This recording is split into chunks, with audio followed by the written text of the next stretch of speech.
Welcome back to Ripple Effect Connection. I'm your host, Kristi Hujik, and I am a Level 3 integrative health practitioner and certified international health coach. My purpose is to connect you with the messages and messengers of life-changing and empowering information. Today, I'm introducing you to someone who brings a refreshingly complete view of health and well-being. Dr. Georgia Brown has been helping people for more than 22 years, blending chiropractic care, functional medicine, emotional awareness, and energetics into one powerful whole person approach. In our conversation, we talk about how the body holds on to stress and emotion, how the nervous system responds when it's overwhelmed, and why so many symptoms are actually signals for support. We also get into the gut-brain connection, hormone and adrenal stress, and the patterns that quietly shape how we feel from day to day. One of my favorite parts of this episode is her insight on working with children and how supporting their nervous systems and their health early can change the entire trajectory of their lives. What I love most about Dr. Georgia is the way she weaves all of these elements together so effortlessly. She helps you understand not just what your body is doing, but why. And that's where true healing begins. Let's dive into my episode with Dr. Georgia Brown. Dr. Georgia, I know we've been talking about this for a long time, but I want to officially welcome you to the podcast. Thanks for coming on today. Oh my gosh. Thank you so much for having me. I'm so excited. And this has the danger of going really long. So I've already determined that we'll be inviting you back for another episode because there's no way we're going to unpack it all in this first episode. So we'll kind of see where it takes us. And I know there's a lot of topics we can get into that we're both passionate about. So we will just see where the listener gets led. But first and foremost, the question I ask everybody when we start for every guest is, what is your why? So my why started years and years and years ago when my mom had headaches my whole growing up. And so even when I was young, I was like, I need to do something to help my mom. And the crazy thing is I've never lived close enough to really be able to help her directly, but everything I've learned, I've been able to pass on and get her support, and she does not suffer from headaches anymore. I feel good about it. And then that just grew into being able to help friends and family and patients, and I love what I do. Yeah, most of us, we get into this because we're passionate helping someone close to us or helping ourselves. So it's no surprise that tends to be the answer to people's why. So you've built a career at the intersection of the physical body and the emotional landscape and the energetic field, which I think sometimes it's hard to explain and hard to talk about for the average person who may not really be tapped into that. So what moment or experience made you realize that you needed to look at all of these layers together? So they kind of built on each other, honestly. So I went into, as a chiropractor, low force, full body adjusting, and it was amazing.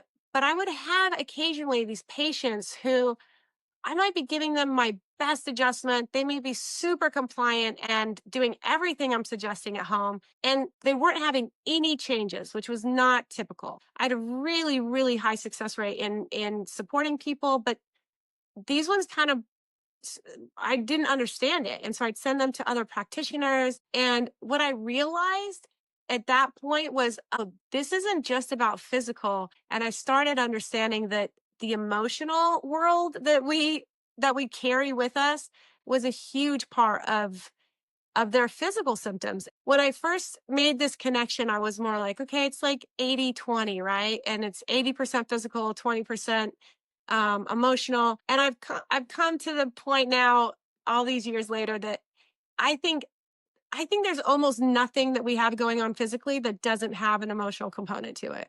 So that led me down a lot of paths to how I can help address those with people. Yeah, I think you'll relate to this too. This happened in real time, like just before you came on the podcast. I saw another health practitioner posting, I wouldn't say she was dismissing the nervous system connection and everything, but what she was saying is that people can't just do the nervous system work and get well without the protocol. So I think what you're saying is what I've said with when I worked at the clinic, patients and also clients. The protocols that you need to do because there's toxicity or there's exposure, environmental exposures, et cetera, we're not dismissing that. But what I've seen is that if you don't do this emotional work, this underlying energy work, then there's a chance that that's only going to last for so long and take you so far before there's reverting back to symptoms and, quite frankly, habits that you've Yeah. had and ways to cope. So how do you explain to someone the connection between these layers who only thinks in terms of physical symptoms? So I work really hard to bring analogies in that fit the person, right? So if somebody's a mechanic, you can use the car analogies, you can use electricians, you can use those kind of analogies. I really try to find analogies that work with people, but really we only have to make a slight perspective shift to understand something in a very different way. And so if I can find a way into their understanding, an example that gives them that connection between, it's never just one thing. And these patterns and these habits that we create on some level we've created them because they've served us at some point. And at another point they stop serving us, but we keep doing them because it's what we know to do, and it's ingrained. And until we're able to make that connection to those deeper layers, to the emotions, to the thoughts, to the experiences that started those, the chance that they're going to recycle is so high, or it's going to show up in a different way, but it's going to show back up. Yeah. And then I think in your experience, what are some of those emotional patterns or belief systems that maybe show up in the most, especially with people with chronic symptoms? Like when I learned from Dr. Perry, like one of the biggest things he teaches is that if you're in chronic pain, chronic meaning more, we've treated the spot and for more than 8 to 12 weeks and it's still there, that's probably not where the problem lies. So in your experience, what is the belief systems that show up in people that are struggling with these chronic symptoms, and what are those little shifts that maybe create the biggest breakthroughs? So I think that most every pattern that we have or physical experience that we're having boils down to three different essentials. It's either love, connection, or safety. So this pattern, this habit, this thought process is going to boil down to either keeping us safe, getting us love, or keeping us connected. Because as an infant, you need connection. If you got left by yourself, you're not going to thrive and survive as easily as if you have people who love and protect you. So I find that it's kind of like whatever's up here, if we can boil it down to what's the intention, and this is the way I like to look at it. What's the intention of this experience that this person's having, whether it's pain or habits or thought processes?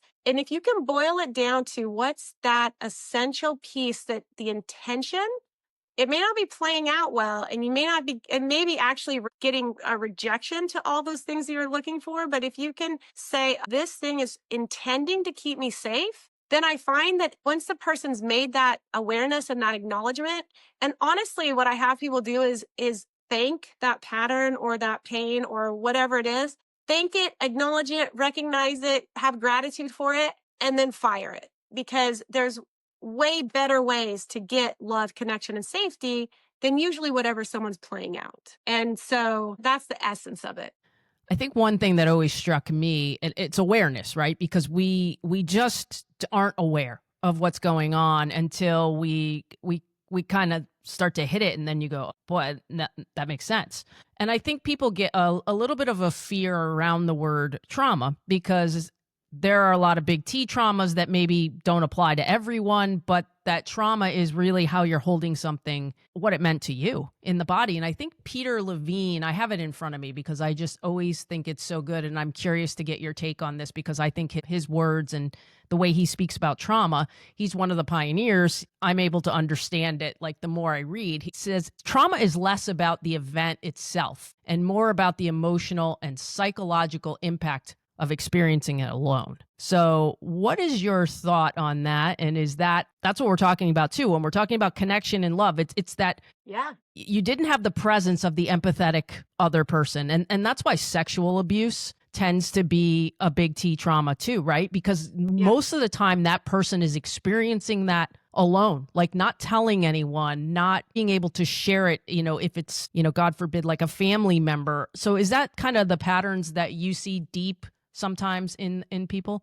Oh, definitely. And what I found is going on with what he said, it's our judgment about the experience that we make, which oftentimes, if we're young when we've had those experiences, our perspective is so small that we can only have certain judgments. And so it becomes a big deal in the system. And what I find is that even if it was a little trauma in the beginning, little T trauma, it's like it expands out and it becomes connected to a bunch of different experiences.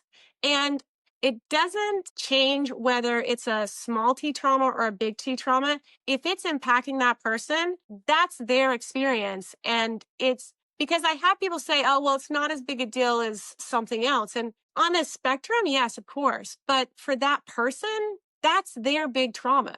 And if we can help clear that out, not if, when we help clear that out, it changes their life. And it can be so simple. It's not necessarily easy. I like to say it's not easy, but it is simple. It's It not can be easy. simple. It's not easy Yeah. because the patterns have been going on for so long, right? But I Yeah. can attest to this having been through it, right? See if this resonates. There were behaviors about myself I didn't like, but I didn't really understand the root of them. I don't like those behaviors, so I'm judging myself and saying, like, how am I talking to myself when that happens? I'm not talking to myself nice, and the body listens. It's always listening, right? So I'm not talking to myself really nice when these things happen. But then to understand that these were patterns that were created and behaviors that were created to protect myself back in the day, and understanding that that's why I did these things, and then forgive yourself. And again, like you said, well, I'm thankful because back then that's what I needed. I needed to protect myself in some way, shape, or form. That no longer serves me. I no longer need to do that. Is that kind of the process you're talking about to a T? You're 100% right. 100% right. And that piece that you brought up, that forgiving yourself,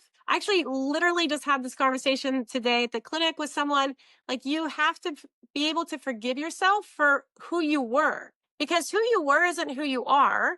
Even if it was yesterday, even if it was this morning, you're constantly shifting and changing, and you always have the opportunity to let go of what's behind you. And that forgiving yourself is so critical. And the way I look at forgiveness, I like to put this out there, is that it's more about letting go of the consequences of someone else's actions so that you're not carrying them. And so you're freeing and you're liberating yourself when you forgive someone else for whatever it was that they did, because no need to carry their consequences anymore. Yeah. And I think that's another thing I noticed, right, was I was such an empath at times. I was carrying other people's stuff. And it's hard enough to carry your own. And then you're starting to carry it. And this is the part of that I think is always very difficult to explain to others, is when you're energetically sensitive, Mm-hmm. it can become a burden too, because you are so energetically sensitive, and someone else would tell me a story and I feel like it happened to me. Yeah. Yeah. And that takes that awareness, right? To understand and to learn. And then it's practice to be like, okay, that's their experience. I can hold space for them, but I don't need to take it on. And this is something I work with a lot of women with. Mostly women, some men. But what happens is we think we need to help carry each other's burdens. And the way that I explain this to a lot of my patients is that when you take someone else's burden, you're stealing the opportunity. And I like to use that word stealing because it puts it into a different context, but you're stealing the opportunity that that person has to learn from that experience, which doesn't mean don't support, don't help, don't connect. It means don't carry it for them, because then they don't get to learn. It's like kids. If you don't teach them how to cook and clean, what happens when they leave? You've stolen that opportunity. And so it really gives a chance for people to be like, oh, okay. And it's also kind of a relief to not feel like, oh, I have to carry this person's burden to be a good person. So no, you're actually going to do better for them by supporting them in carrying their own burden. I think one of the examples that Peter Levine used, it's a long story, so I won't go into the whole thing, but he talked about being in an car accident, and being above himself and seeing himself down in that car accident. And what brought him back was the presence of someone who he didn't know at all. It was a nurse. It was a nurse who was walking nearby and said, put her hand on him, told him everything was going to be okay, and that she was there for him. That presence of that person who he never met before brought him back to his body. Yeah. And he talks about that. And that is what we're talking about and what you're referring to. It's just that empathetic. She probably couldn't do a lot, right? At that point in time with everything's going on, but she was there for him to just hold his hand and comfort him. And that made all the difference in the world as to how he held on to that and how he proceeded forward. Yeah. Which is incredible, right? When you think about it. It is. It's incredible. And so when those women come to you, because obviously that's what I see too, and I don't know if you would attest to this too, but this stuff tends to rear its ugly head later in life when we start to get the hormonal changes of menopause. Yeah. That's when I see all of a sudden these things come up, and we have a chance to, we can look at menopause in two ways. It's a miserable time. It's going to be awful, which isn't necessarily the case, or we're reinventing ourselves. We're going to be better than we've ever been because we can deal with these things. So when these women come to you, what is the first step? Like, how do you get them started on this path? They come in such different ways. It depends. But what I try to do first is help them feel better physically. So I know we're talking about all these different layers, but when we feel better, we can do better, we can choose better, we can move better. So with my story, I was bottom of the barrel in so many ways. I was a very different person than I am now. And the first thing that had to happen, I just had to feel like I could make it through the day. And so whether that's with supplements, with the adjustments, with some energetic release to help kind of relieve some of the burden and the mind stress and the overwhelm that comes at this time of life often, whatever is going to be the best connection for that person, we work with that first. But a lot of times it's like, let's get some better nutrition in you with supplements, because even changing your diet when you're that overwhelmed and that worn out is not, I people can do it, but I try not to add stress.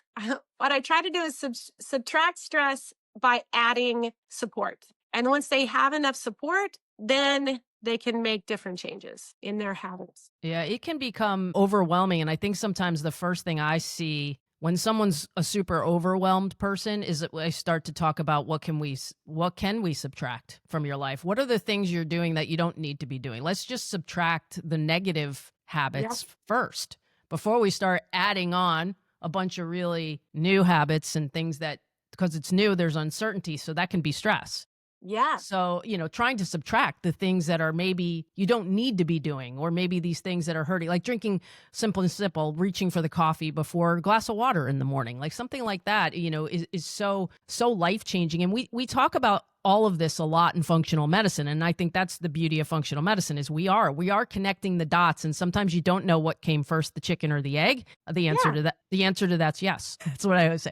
What came first, the chicken or the egg? Yes. We don't know. We don't necessarily know what came first. But like you said, when we work on one area, other areas start to get better. So you got to train under a functional medicine framework. So how has this shaped your approach to evaluating the neuroendocrine system, the gut and detox symptoms? So we get into the functional medicine side of things more here. Oh, yeah. So, I mean, the functional medicine, it changed my life, right? I'd already worked with the physical, with the chiropractic, and I was working with the energetic and emotional with some of the emotional release stuff that I do. And then I studied functional medicine. And honestly, I did it for myself. And I stayed with Dr. Daniel Kalish, and his priority was adrenals. And I knew that my adrenals were a little bit taxed, a little. And when I got my first test, at the beginning of my training with him, I literally had almost no cortisol being produced in my day. And when he called to go over my test results, he was like, I wasn't sure you would still be alive when I called. And I laughed and thought he was joking. He's like, no, I'm serious. Like, you're probably one of the worst 5 people I've seen. And he'd been practicing for like 20, 25 years or something at that point. And so I think what it does is that I know what it's like to be there, and I know what it's like to be there on so many levels. And so when women come in and they're in this place of overwhelm and need and burned out and just tired and they're losing their hope, it's so rewarding to help start supporting them. And so it really depends. It's blood work or it's adrenals or it's a gut test is usually where we start, because we need some information, right? And a lot of times I'm like, okay, yeah, I could give you some general support, But most people come in and they're like, "Well, I've tried this and I've tried this and I've taken this 27 supplements." And it's like, okay, let's like fine tune it. Let's get a little information and then we can move forward from there. It's hard because, like, again, we are looking at the body as a system, which is the right way to do it, but it's also complicated because nothing happens independently in that body. There's a trickle down, but again, that's why it helps to have a practitioner to narrow down what the priority is right then, Yes. because the second you narrow down that priority, you're helping everything else. And you may not realize it, but you are. And then you'll see the symptoms get better. So for you, in your experience, did it feel to you like, because we all go through humps and bumps. Everybody thinks that this journey's linear, and like, because we're practitioners and do our thing, like we don't have issues. Like that's not the case. I just feel empowered by the knowledge of being able to help myself and others when trouble spots do arise. And they do, right? I mean, you could be going along really smooth. And when I changed jobs and to the clinic I'm at now, it was such an amazing opportunity. I was able to do all of the things that I love. And it was insanely stressful. I was working more hours than I had before. And I'm a single mom and my kids were in high school. And it was tricky, right? Like I had to go back to the basics. I did gut tests on myself. I did adrenal tests on myself. I'm like, all right, where's my priorities that I can address, that I can fix, because it definitely impacted me. And I'll be honest, I mean, one of the things that I have believed for a really long time is that we're not really meant to heal alone, right? I think part of that connection and that synergy that comes when you're working with somebody, I have people that I work with. I go to a bunch of different practitioners also because even though I know what I know, sometimes you just need a different perspective or a different angle on it. And the priorities are sometimes hard to see when you're too close to them. Yeah, 100%. I mean, I can attest, you know what I do. I mean, I have a lot of people who I feel like, I can lean on, and I want to. I remember when I first got diagnosed with multiple sclerosis, and one of the very first things I did is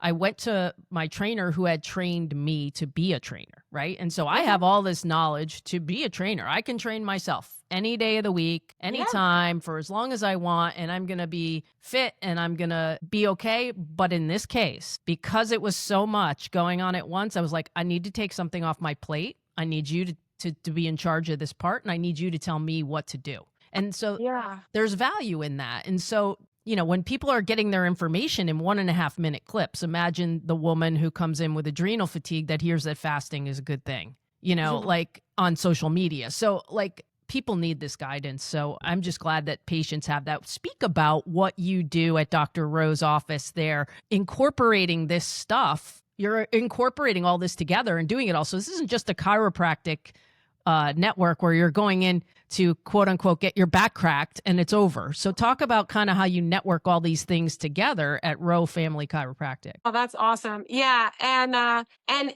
it's so great because if even from the beginning when I was in school, I studied a low force style. And so I can crack people's back, but we are really so specific in the style that we adjust and using the low force work. And so that's definitely a big piece. But it's just so exciting when people come in and they want more than just a little pain relief. We're really a wellness clinic and we want to help people optimize their health. And we want to fine tune and help people be really well. And so it's exciting. I just feel like the potential just keeps growing. So I use a lot of the specialty testings like Dutch testing for adrenals and hormones. I use the GI map with Diagnostic Solutions Lab. We use organic acid testing. I do mold testing and allergy testing for food sensitivities and a ton of blood work testing. The amount of information you can get from blood work is profound. And I love learning and I love continuing to grow what I can offer people. And so learning to understand blood work from a functional medicine perspective has been my work this year. And so it's thrilling what you can find from blood work and because I really relied on the specialty testing for a long time. And I feel like now I can just take it to that whole other level. We work with hormones. We have bioidentical hormone replacement options for women and loads of really good supplement support. My goal is not that people are on a ton of supplements forever. My goal is people take what they need to support themselves well. And sometimes when you go through a stressful period in your life, you need more support. If you think about somebody who's going to run a marathon versus a 5K, there's very different support needed in those two activities. And so my goal is to support everyone at the level they are. I know that mostly we're talking about women, but I just have to say, working with kids and teens is one of my passions because you can literally change the path they're on versus just veering it. We can do huge transformation with grown-ups, but kids, we can do all this testing and work with kids that really makes a huge difference. And if you don't mind, I'll share one story Of course. that was like it turned the light on for me. And so it was this 14-year-old girl came in with her mom. The mom wanted her to do one of the gut tests, which is, not the funnest collection, but so informative. And the girl just sat like this the whole first visit. No, no, no, no. And then when we went over the results, she was like, no, no, no, no, right? She was so not into it. Probably 60 days into the protocol, she comes in. I hadn't seen her for a little bit.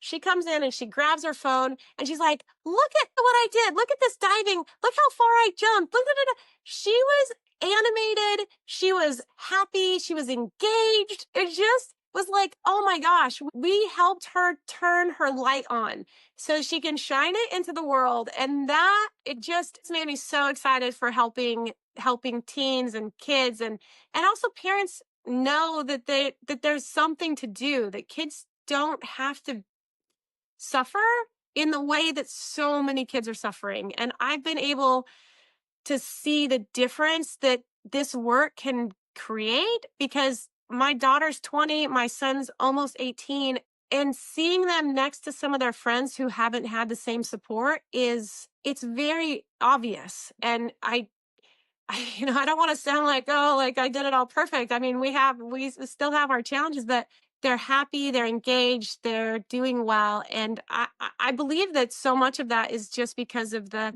health and the care we've been able to take of them. And, they've done the stool tests, they've done the adrenal tests, they've done the supplements, they've done the detoxes, and not always happily, but they do it and they feel better and they recognize the difference that it has made in their life. So I just have to put that plug in for supporting kids and teens because it makes a huge difference in their mood, in their attitude, and how they move in the world. Well, and we have to think that way because Dr. Rowe and I talked about this. Is just the younger generation has got a lot more to deal with than what we had to 100%. deal with as kids. And that is the thing. And you're able to work with someone when they have that higher level of neuroplasticity too. So you have that ability to help their thinking and their mindset going forward and shape their thoughts, which is going to be a big thing going forward. It's not just the protocols, it's the idea that you can actually work with their mindset and understand that, unfortunately, we're in that situation where it's hard to cut corners in this day and age. You can't, right? There's kids. And then I was talking to Dr. Rowe about the effect of just postural issues because everybody's on their phones and their computers and all the time. So kids are so important to what it is. So I'm just glad you guys are able to help children like you are, even with the chiropractic adjustments. So it's great that moms and parents who also have stress because they want their kids to feel better have a place to go with someone that can help them. Oh, yeah. Yeah. I had one woman bring her, I think he was 19 at the time, but he'd been struggling for a couple of years, barely wanted to leave his room, had not been happy, not suicidal, but definitely not knowing how he was going to live a life. And after doing one of the gut protocols and supporting his adrenals and doing some of the emotional release work, he started a job. He went back to school, to college. He was going out with his friends. I mean, it's like that's what feeds me, and it's why I do this, because it changed his life, like truly and literally. And there's not much more you can ask for. Yeah, and I mean, connect the dots too, because I think someone's going to hear this and not understand or maybe be as aware of the connection between the gut and what goes on, the gut brain connection, and how important that is, and why we do a lot of times the first place we're going to look, especially when there's mood or behavioral issues, is definitely in the gut. So they actually call the gut the second brain because there's more neurons and connections in your gut, in your enteric nervous system is what it's called, than in your brain. And with the vagus nerve connecting from the brain, and it's this huge nerve that has all these tendrils that go into your gut, it's direct. And what I tell people is if your gut isn't healthy and happy and functioning well, your brain cannot be optimal. It can't be as happy and as optimal as the potential is there. And so, and things like leaky gut, that where the gut is a little open, and particles and toxins and different aspects of what we ingest or what we breathe in goes in through the gut and into the bloodstream and creates this whole cascade of immune and inflammatory responses. And that inflammation impacts the brain because it's not only in one area, it impacts the whole body. And so, one of the things when kids or grown-ups have mood issues, right? Challenges with anxiety, depression, things like that, we have to look at their gut because they're never not connected. And there's just more and more research and information coming out about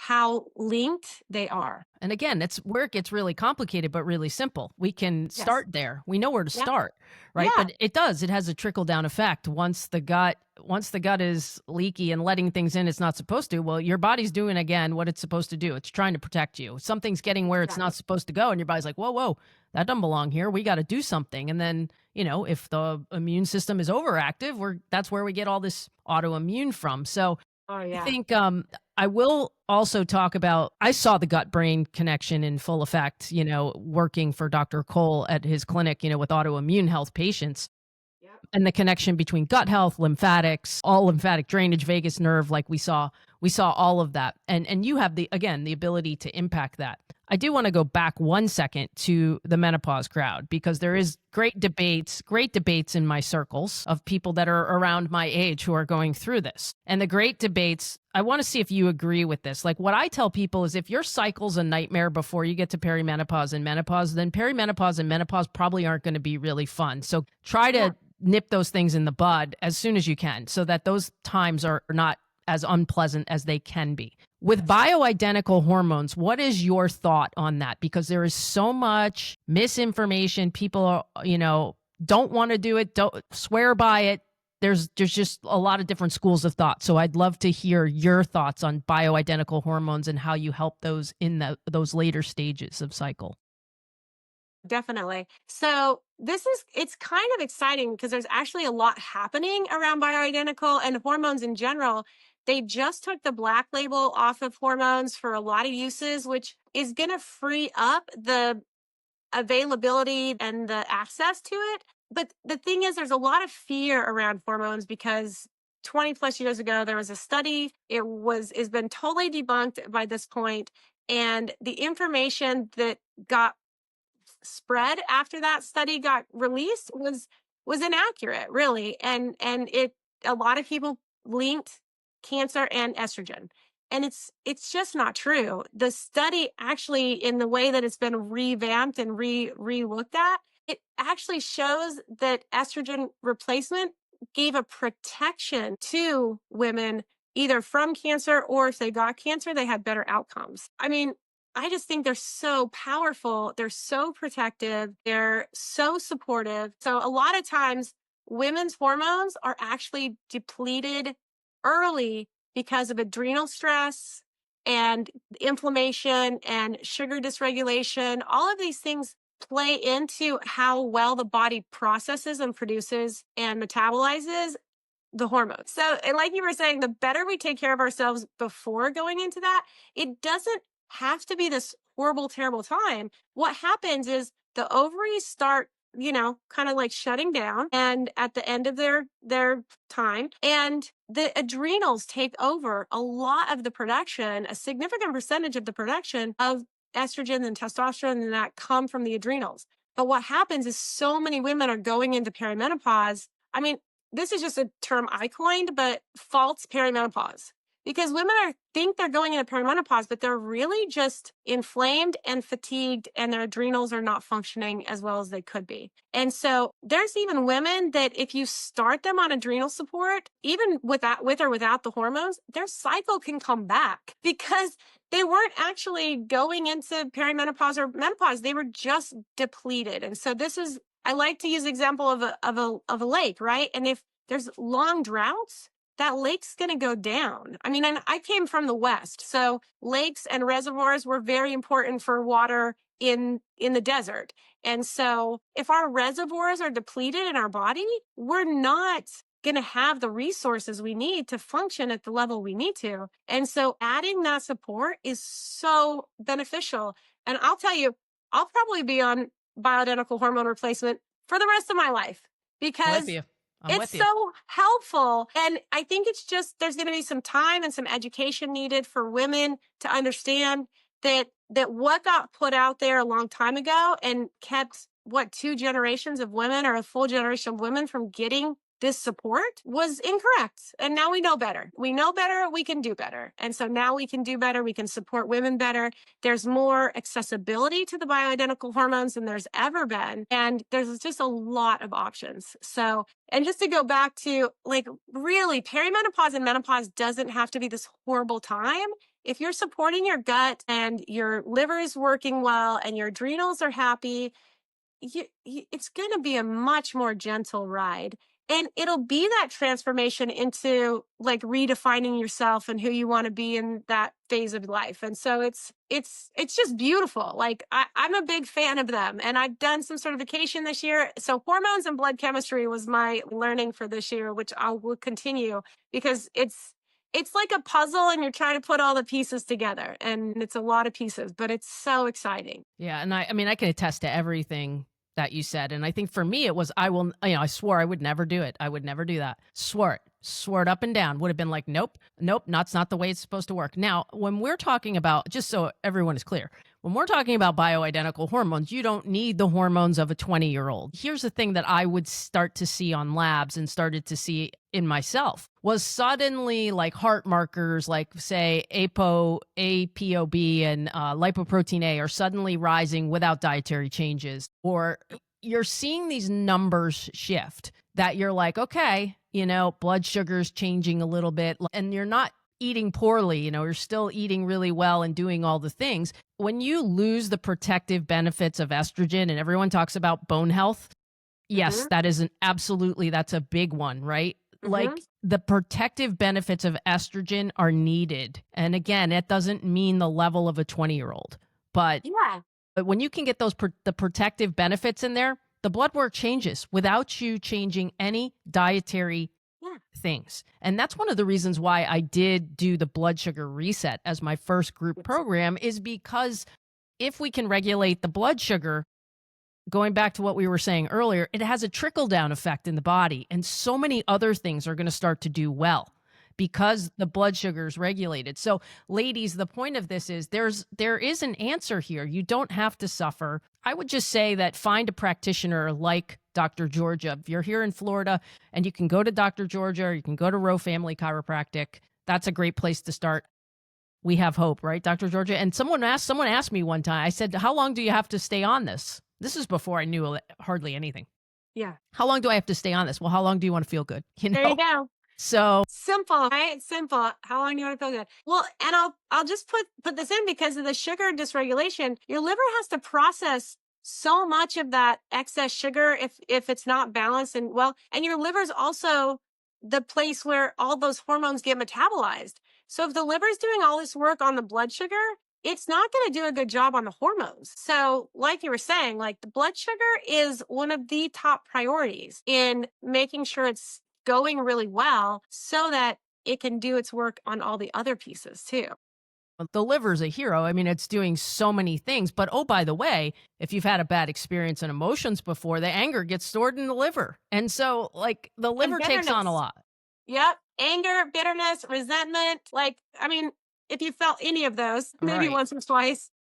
Today, once or twice today. Yeah, exactly. It can seem overly complicated, but there are priorities. There are ways to look at it, to deal with it. And I just will say that a lot of this work, anything functional medicine that I do, I mean, we haven't figured out how to do chiropractic over Zoom, but I do all of this work online. And so if people aren't in Orlando area, then they can always make appointments and talk to me like this on Zoom. My first practitioner that I worked with hormones, she was in Colorado. So Yeah. that was, there are a lot of answers. I'm going to end with something fun here. Couple quick fun things. What are some of the most impactful biohacking habits that you like? All right. Well, I do love the ring for tracking. And, I've tried several. So whatever one somebody loves, I just think, again, it's just bringing that awareness to it. And how is my life impacting me? So I love that. I check my sleep score every morning. And sunlight, I think getting out in the sunshine and nature is something I know I should do more even, but it is one of my favorites. And it's one of the reasons I live in Florida. So that's Definitely is. a little easier in the winter for me. Sleep, which many people struggle with and has probably been the thing that I've had to work the hardest at. But man, you get a good night's sleep and it'll change your world. And then movement, stretching. Stretching is like considered a biohack, but I feel like flexibility as we age is almost more important than strength. 100%. And it's not. But I think that you look at how old people don't always move as well. You want to keep moving. It's going to feed your brain. And so probably my best biohack for movement is dance. I love dancing. So that's good for the nervous system too, because it's like somatic, so it's a double good thing. So I love those. And then the last thing is, and this is hard to answer because there are so many supplements out there and it's going to vary by the person. So we're going to preface it with that. But what are a couple of your favorite go-to supplements to help people? All right. So probably the two that I have used for years and I love is Crave a Rest from Designs for Health. Really good neurotransmitter balance support for your brain. It just kind of helps keep me even keel. And Mitochondrial Energy are the two from Designs for Health. I don't really use a lot of caffeine. I don't like its effect on me, but that mitochondrial energy will be energizing. It supports the mitochondria and man, that has carried me through. And then LipoCalm from Quicksilver, which is my kind of new favorite supplement company at the moment. I mean, I like a lot, but that LipoCalm helps me sleep. So if I wake up in the night and my mind's spinning, I take a few pumps of that and I can go back to sleep. So those are my top. I love it. I love it. I love it. Now, last but not least, let's give people the ways that they can contact you and get in touch with you. All right. Rowe Family Chiropractic is where I work. Dr. Georgia Brown. You can just call me Dr. Georgia. You can find our website online and the phone number. Just call and make an appointment. I'd be happy to work with you. Help you feel better. All right. Well, we didn't get to half the questions, but we incorporated a lot. So, Dr. Georgia, you'll be coming back. But thank you for coming on today. Oh my gosh, this was so great. I had so much fun. Thank you very much for having me. That's a wrap for this episode of Ripple Effect Connection. If you enjoyed the podcast, I'd love to hear from you. Connect with me on social media. I'm at Whole Health Kristi on Instagram, Facebook, and TikTok. Let me know what resonated most with you or even what you want to hear in the future. You can always find full show notes and past episodes at kristihujik.com/podcast. Please take a moment to review, like, and follow the show. Share the podcast with anyone who might benefit. Quick review on Apple or one of the other podcast platforms goes a long way in helping me bring more of these amazing guests your way. You can also view any episode you would like on my YouTube channel at Whole Health Kristi 13. Stay tuned for the next episode of Ripple Effect Connection. Together, let's create waves of change.